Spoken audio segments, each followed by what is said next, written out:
this is quite a little air show that these people down at Arlington have put on here. Well, thank you. I've been involved in the show for 35 years, and I was actually the manager of the fly-in for 27 years and retired from that. I came out of retirement to run the light sport area because it coincides with the business that I have. Now, what is it that you do? I have a shop that specializes in light sport aircraft maintenance and repair and service. We're also a Rotax repair center, and we work on any light sport aircraft that comes along: ELSAs, SLSAs, powered parachutes, trikes, gyrocopters, quite a few experimental airplanes, and we also are kind of diverse in our business where, for instance, 2 years ago we rebuilt a 1946 Piper Cub from the ground up. That's the one that we've got out here on the display? Yeah, it actually won 2 awards last year for workmanship. We're very proud of that. But the business that we started, we carved out our niche here in the Northwest for light sport aircraft and became an official service center for half a dozen of the more popular light sport airplanes. And we've been extremely busy. Now, how did you first get involved with the light sport people then, or the light sport field? Well, actually, I started out in ultralights, flying ultralights in 1979. Because there's a lot of ultralights on this field. I mean, I counted there's over 100 hangars and they all got airplanes. Yeah. My dad and I originally built this ultralight air park here in the 80s. And I was here for 7 years full time. I got about 4,000 hours just flight instructing in ultralights. Built most of the ultralights that are out there. And then I moved away from it for a while. Did my stint at Boeing, and now I came back into the kind of aviation that I love. And when I came back into the small airplane stuff, light sport was just starting to enter this country, and I saw the handwriting on the wall, I saw the vision, and I knew it was going to be a big market. So, here we are, 5 or 6 years later, and my business has been steady growth of 30% a year for the last 5 years. This year, we're up almost double what we were last year at this point. You take, for example, we've got the Sting just over your shoulder here. What type of maintenance or would you do to that airplane over, say, a period of a year? Most of the Rotax engines, if they're using 100 low lead, need a 25-hour oil change or a 50-hour oil change if they're using auto gas, in whatever service the airplane needs. As most people know, on an SLSA, Rotax recommends every 5 years you have to replace all the rubber. So now we've got enough SLSAs that are getting old enough. We've done, I think, 9 airplanes so far this year where we've replaced all of the rubber firewall forward.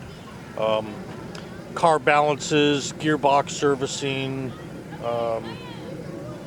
anything that goes wrong or needs attention, we'll take care of. Because Rotax has come out with a couple of mandatory service bulletins for their aircraft as well, or for the engines as well. Correct.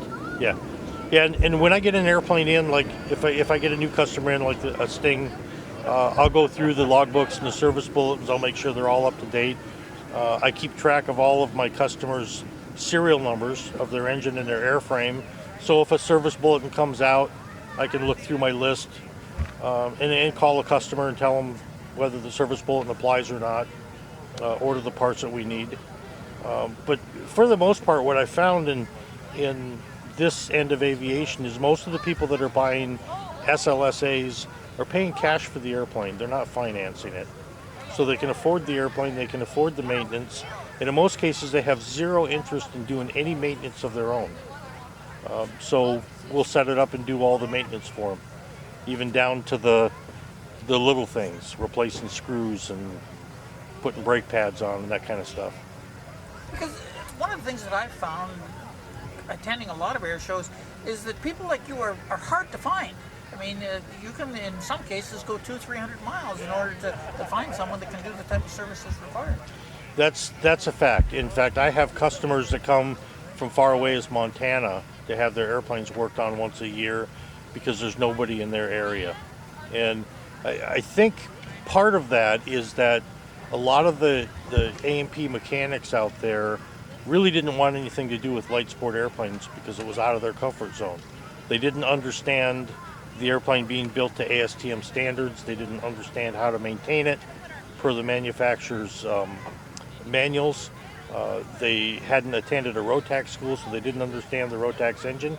And there's a lot of mechanics out there that they won't touch an airplane if it's got a Rotax on it. And again, a lot of the A&P mechanics are not going to be familiar with composites at all. That's true also. And this is, if you want to stay current in this business and you want to make money, you have got to stay up on technology. I've done a lot of sheet metal airplanes, a lot of dope and fabric airplanes. My business partner used to build composite models for high-tech companies for wind test tunnels. So he's brought in the composite and the electronic portion of it. And we're constantly learning. We're constantly bringing in new airplanes and spending time learning about it and doing everything we can to stay on top of the technology. And I noticed that you've got, as you mentioned, a number of airplanes that you're doing service for. For example, we've seen the CTL S here on floats. We've actually on land planes as well. We've got the Sting behind us.